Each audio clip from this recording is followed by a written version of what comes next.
Good afternoon, everybody. Welcome to the latest edition of Not So Anonymous with Dan B. I'm your host, as if it's going to be somebody else. As usual, Dan B. It's the end of March. It's been quite a month of ups and downs and tragedy and triumph and good times and sad times. But here we are. We got Major League Baseball starting tonight. I'm excited about that. It's all because I stay clean, that I like to participate in the things that I like to do outside of recovery. So this month we're on step 3. It's March. We're going to be covering several different concepts and principles discussed in the literature of Narcotics Anonymous. Decision, self-will, willingness, action, surrender, all these things we talk about. We're going to go through the literature, and I'm going to share my experience on it and how I got a better understanding of what God is, what a higher power is, what goodwill is, the difference between God's will, goodwill, my will, and self-will. And so let's get right into it. Let's start with the basic text. Let's see. So in the basic text on page 25 in step 3, it says, as addicts, we turned our will and our lives over many times to a destructive power. Our will and our lives were controlled by drugs. Next page. Although we know that turning it over works, we may still take our will and life back. We may even get angry because God permits it. Then we go into it works how and why.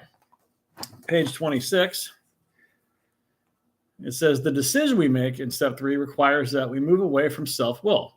Self-will is composed of such characteristics as closed-mindedness, unwillingness, self-centeredness, and outright defiance.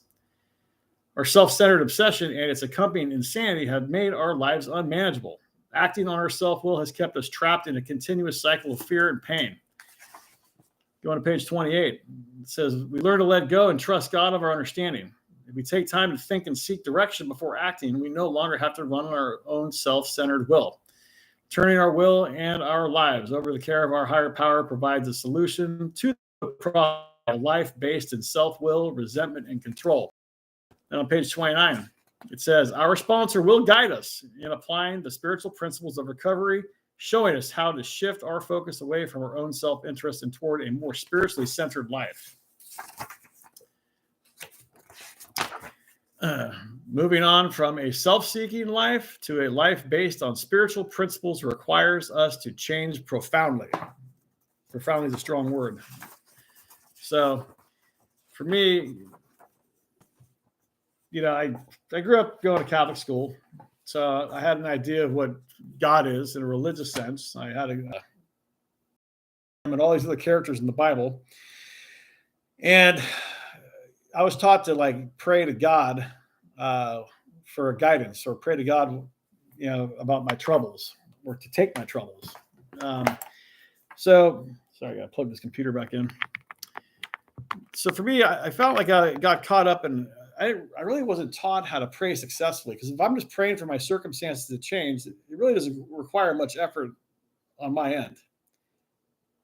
Now, if I have an understanding of what God is, and I want to relate to God and what God stands for, or even what Jesus stands for, I need to go and have some type of a definition, okay? So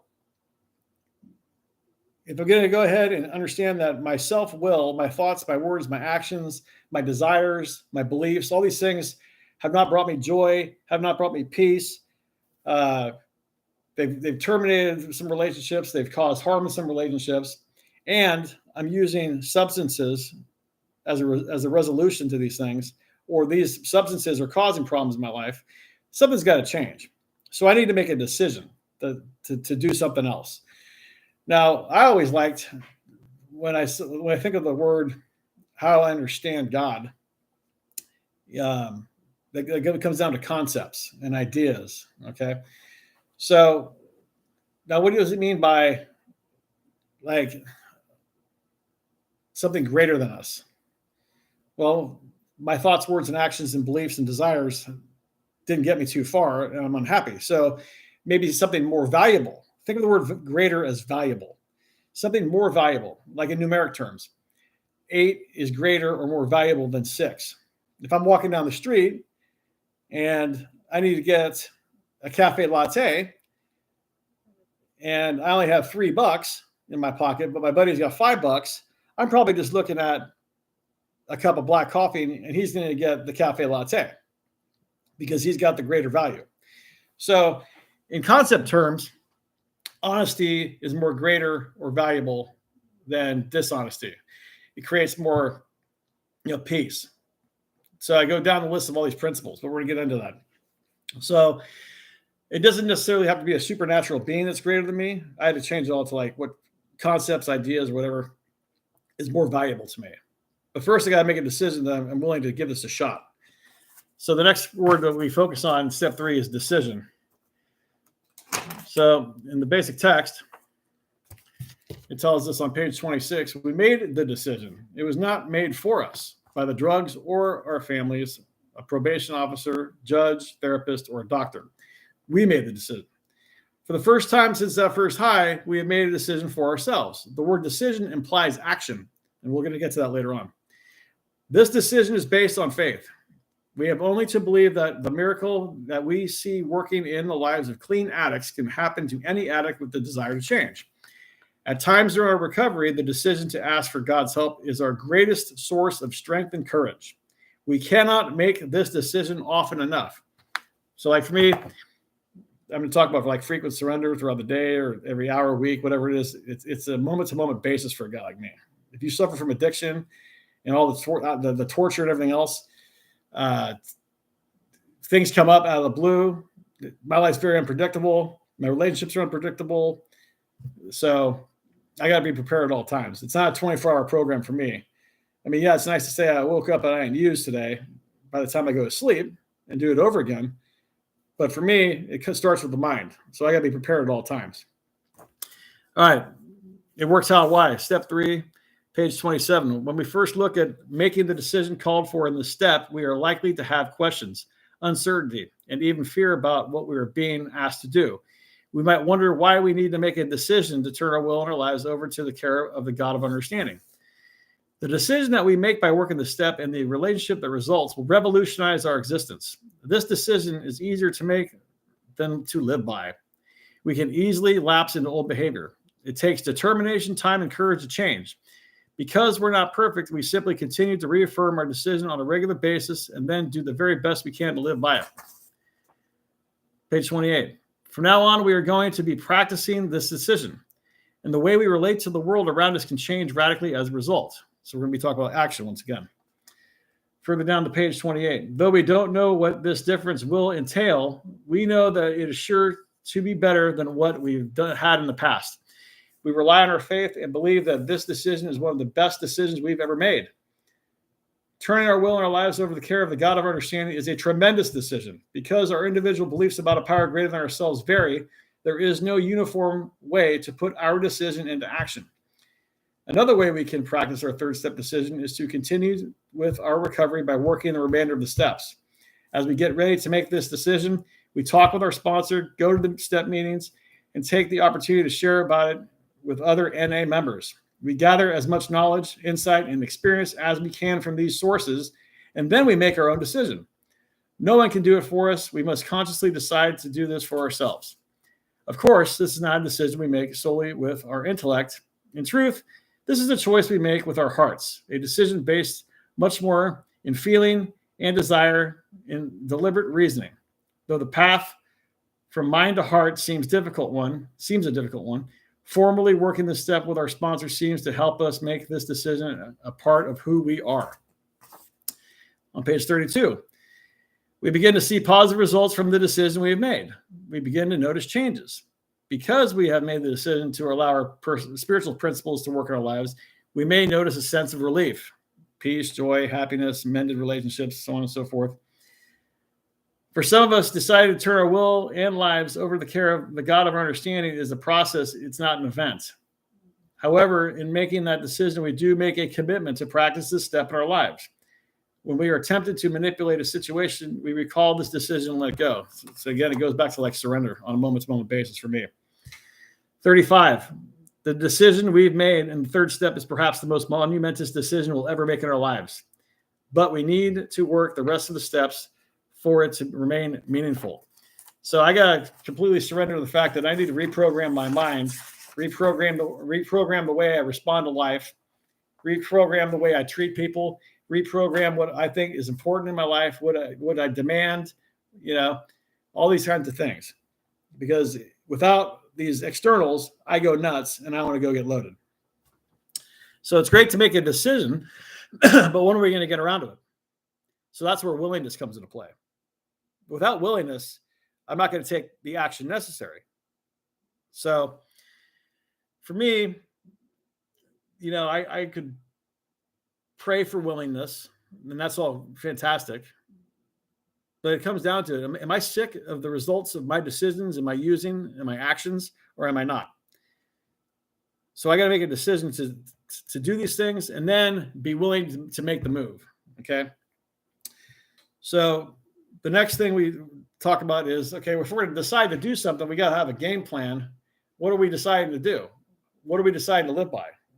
So I was asked by numerous sponsors over the years to define or illustrate, how I understand God. Sometimes people would say, if God were to walk in this room, describe the characteristics of God. Okay.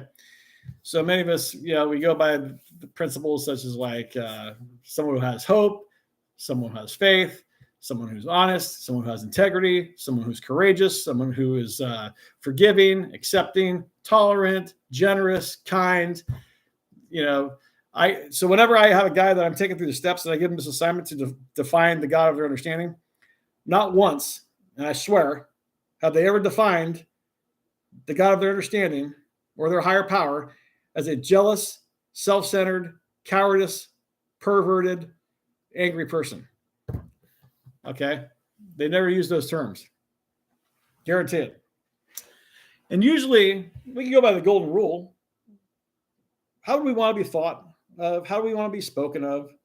How do we want to be treated? It all goes back to the golden rule. So usually, these concepts would be aligned along with goodwill. Okay?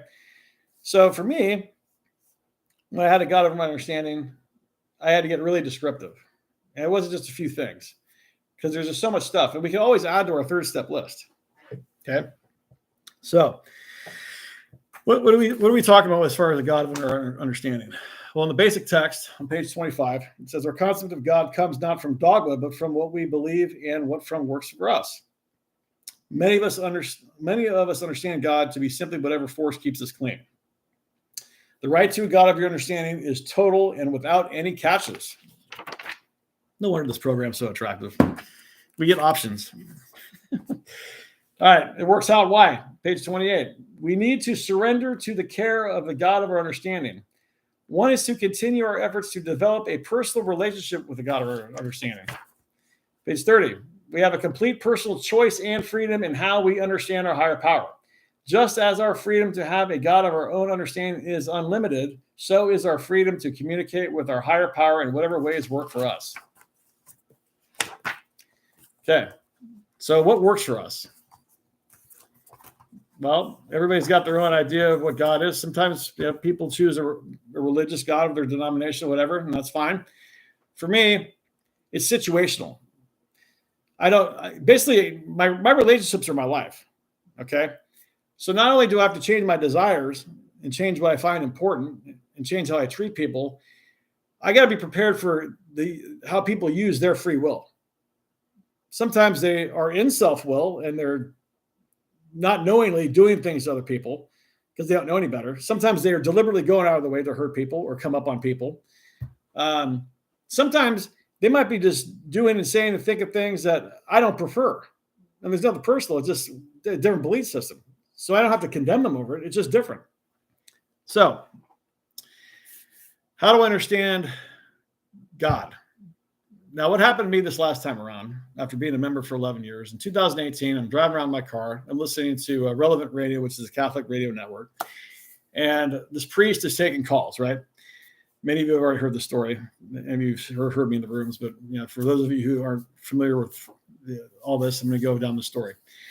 What happens is a caller calls in and he tells the priest that he's having a hard time understanding what God is. He doesn't believe in God because he doesn't know what God is. And the priest suggested to this man Why don't you put together an idea of what your best friend would be like, and then go be that best friend for somebody else? So, when I'm driving, I do a lot of contemplating because my mind's going a million miles a minute. And there's a lot of stuff that I think about and ponder and I'm grateful for, and ideas of what I want to do next in life and live life to its fullest. All this stuff goes through my head, right? So I was thinking about what the priest had suggested. And I said, okay, my sponsors over the years have asked me to have a column of written description of how I understand God or what my higher power is. Okay. And then they've also asked me, like, what kind of man do you want to be? And a lot of those concepts were equivalent to my understanding of my higher power. So I had two columns there. And I said, okay, what if I added a third column to the ideals of what my best friend would be? Or what are my expectations? What would I prefer to have out of a best friend? So I started writing down all these principles, these concepts, these virtues, whatever you want to call them. They're ideals. Some are even attitudes, really. I mean, so this description, this definition that I had is so thorough and big. It was over a page. If you just go right down like outline form, just write columns, right? And this is a foundation of living. So I can decide easily to say, yeah, this is a better way of living. I'm going to do my best to try to turn it over and surrender these principles when these things come up. So when there's some type of inferior feeling that I'm having, or something inferior that I know is detrimental or might have consequences, I can pause and I can say, okay, is this aligned with how I understand my higher power? Is this the kind of man that I want to be? And in return, would I want a friend doing or thinking or saying these things about me? Is this action or decision or thought that I'm having, would I want this in return? Then it started to become really elementary, and our intuition starts kicking in. And this strengthens as you get into step 11. So I got these three columns, right? And now it's like, okay, so I've decided I'm going to do this. Now, sometimes I don't feel like doing some of these things or thinking some of these things or talking in a certain way because I might be upset or I might be entitled, or maybe something is wrong. Maybe it's not as easy because somebody needs to be held accountable, but I'm not trying to condemn them. You see, there's a huge difference.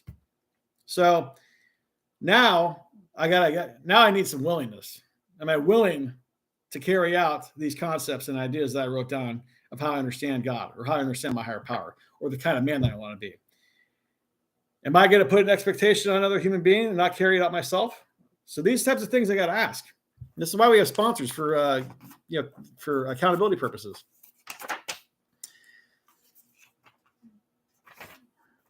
All right. So in the basic text, they don't talk too much about willingness, and it works out. Why they do. Page 26. Essential to working the third step is our willingness to allow the God of understanding to work in our lives. We develop this willingness over time. The willingness we experience in our early recovery is valuable, even though we may be willing only to a certain degree. Although this may feel like unconditional willingness, many of us have discovered that our willingness grew as we learned to trust a power greater than ourselves. Let me go back to that. We had to learn to trust, but how do we learn to trust? Through taking action. Okay. Page 28, we may find the willingness to work the third step by remembering where we came from and believing that we are going to, is certain to be quite different. So what was I doing before I got in recovery? And what am I doing now? Do I want to strengthen this? Do I want to continue to feel peace and joy, self-respect, self-esteem, all the stuff, mended relationships? Do I want to have less conflict in my life? So look at my past and look at where I'm at now. Okay. If I haven't taken enough of the steps, maybe I'm hearing enough experiences or testimonies of other addicts who can strengthen that hope for me. So it's one thing to be willing, but either I'm going to do it or I'm not. There's no more excuses for a guy like me. So now it's about taking action and surrendering on this, okay? So I think action is probably the most important part of step 3. It's nice to decide. It's nice to pray. It's nice to be willing and all that. But when the rubber hits the road, when life comes up and shows up, am I going to do it or am I not? am I going to rely on how I understand God? Or I'm going to sit back and pray, oh, God, please change me. Please make me do this. No, it's life and death. My freedom's on the line. I don't have any more choices anymore. I relapsed enough with the court appearances, jail, hospitalizations, treatment centers, sleeping on the street, sleeping on the bus, sleeping in my car. Yeah, I'm tired of all of it. Okay, so now I have to take the action. I've been a member since 2007, and it's like I'm going to do it or I'm not going to do it. Period. End of story. There's no more discussion. I have to surrender this. Okay. Now, sometimes we have to build our faith in something. We have to build our trust in something. So for me, for a while, I comply to certain principles, which means there's some resistance. But after seeing that I have less conflict in my life, I have more self-esteem, more self-respect, more reconciled relationships, more credibility, more admiration, which I never had. Because believe me, when I'm using, I'm not admired very much. Okay. So it's nice to feel admired. It's nice to see other people in recovery and admire them and want to be friends with them. It's huge. So I want you all to have that opportunity for yourself. So if you admire somebody in your life, maybe it's time to start mimicking them. Maybe you can match a spiritual principle of your God, of your understanding, to somebody that you admire, and then start taking action on it and mimic those behaviors. Because if it works for them, why wouldn't it work for you? All right. So now we're going to talk about action. Okay. All right. So back in the basic text, we're on page 26. It says, we found that all we needed to do was try. We gave our best effort. The program worked for us as it had worked for countless others. Surrendering to the will of our higher power, our understanding, gets easier with daily practice because it becomes elementary. It becomes second nature. Our conscience kicks in, our intuition kicks in, and we start saying, oh, well, this has worked before. Why wouldn't it work like this? If I walk up to a door and I turn the knob to the left and it doesn't open, but every time I turn the knob to the right, it does open, then why would I do anything else? I'm going to turn it to the right because that's how I get the door open. Now, I know some of you have heard in the rooms that, a doorknob can be your higher power. I couldn't stand that analogy. It drove me nuts. It sounded stupid. It sounded ignorant. It was far-fetched. It was ridiculous. So when I was driving and pondering one day, I put together something. I said, if I want to open the door to a new life and open the door to the willingness, okay, and I need to take action, there is action in taking my hand, grabbing a doorknob, and turning it to the right. And then the doors started opening for me. The door to freedom started opening for me. Now, think of the word right as the word correct. So if I'm turning the doorknob to the incorrect principles, or the left, or whatever you want to say, and I'm continuing to get results that I don't care for, and the doors are remaining closed in my life, then maybe it's time to turn my actions of my hand on that doorknob, which might be my higher power or might not be, to the right, to the correct. So if I'm turning the knob to the right and the doors are opening and I'm getting to where I want to be, or things are happening in my life that I enjoy, then the doorknob can be my higher power in a metaphorical sense, but I got to turn it to the correct. I got to turn it to the right. And what is right? What is correct? What's bringing me peace? What's bringing me joy? What's contributing to the lives of others? What's helping others? You see what I'm saying? So that's my 2 cents on the doorknob analogy. Now, I should trademark that. Anyway, moving on. Back to action. Page 26 in It Works How and Why. In step 3, we put our belief in a higher power into action, making a decision to turn our will and our lives over to the care of the God of our understanding. On page 27, it says, when we trust that there is growth in taking action despite our fear of uncertainty, we were able to work step 3. Page 28, we keep our initial surrender alive by actively practicing the faith and willingness required to work the 3rd step. So actively practicing means putting the principles into action. Maybe it also includes thinking differently. Maybe it also includes reprioritizing what's important in our lives. Maybe it's just forgiving others. Maybe it's accepting people for who they are. So all these principles that we write down when we define the God of our understanding through compliance or surrender, if we like the results and there's peace in our lives and other people are affected in a good way, why stop?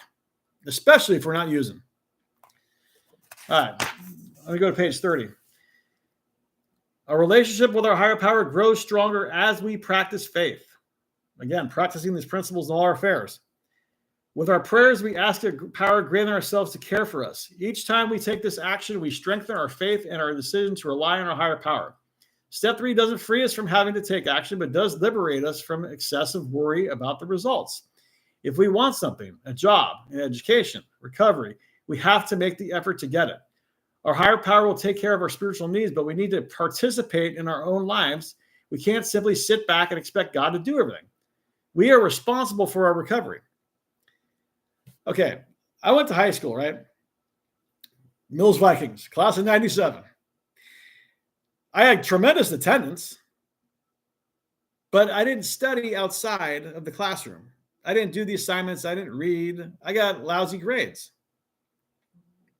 And the only reason I completed high school with a 2.67 GPA is because I had journalism, student body, and PE and football, which gave me 4 points for each class every single semester.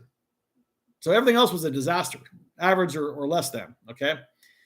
Well, the same thing happens in recovery. I can go to meetings all day long and BS and all this stuff, and like I used to, check out the women and make myself available, whatever. That's great. I can even take commitments. I can talk about the literature. I can write about the literature.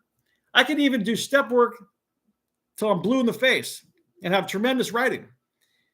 I can be one of these guys that gets up in the room and it validates my recovery because I'm reading it out of the literature and I'm reciting all my favorite lines and this and that, and wasting everybody's time, not giving my experience. Okay.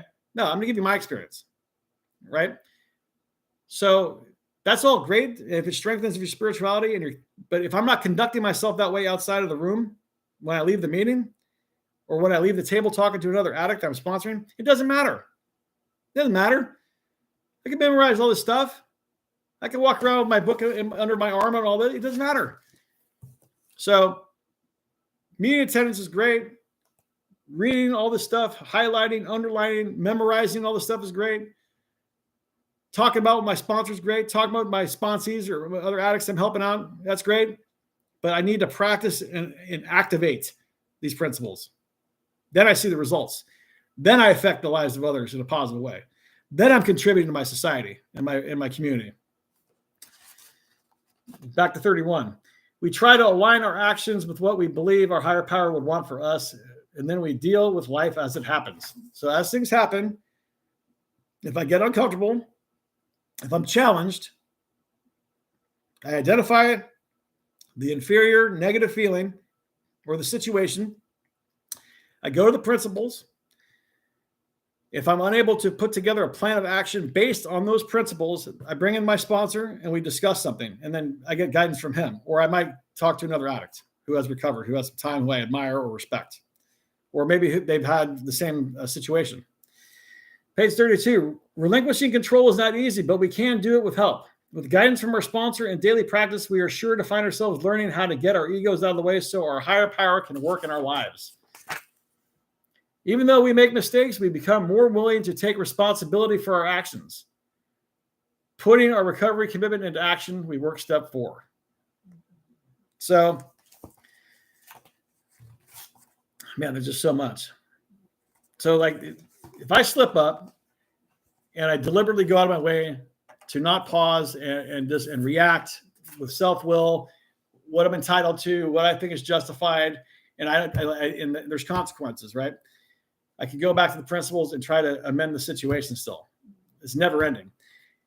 If I am living in goodwill or God's will and things don't work out the way I'd like them to, and I'm still not at peace, there's always a backup principle to apply.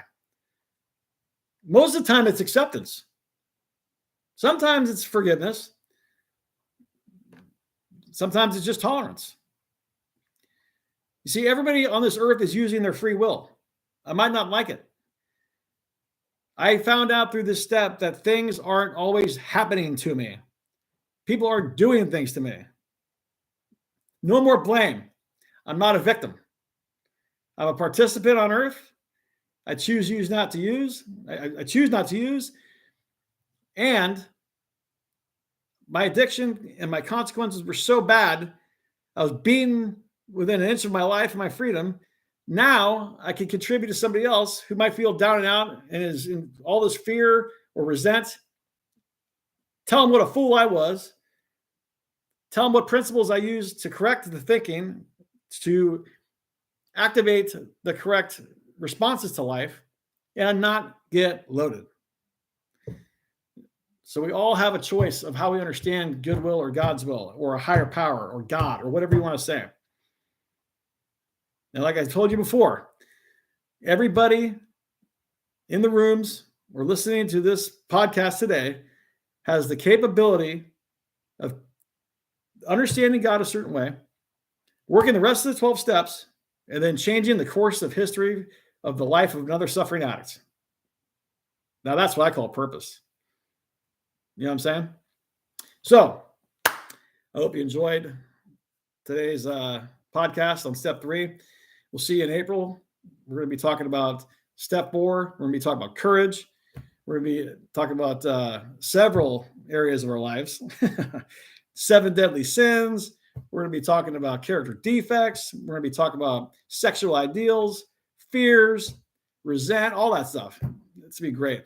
So I hope you all have a great weekend. I hope to see some of you at the Narcotics Anonymous convention this weekend in Santa Clara. And you all have a blessed weekend and a happy Easter.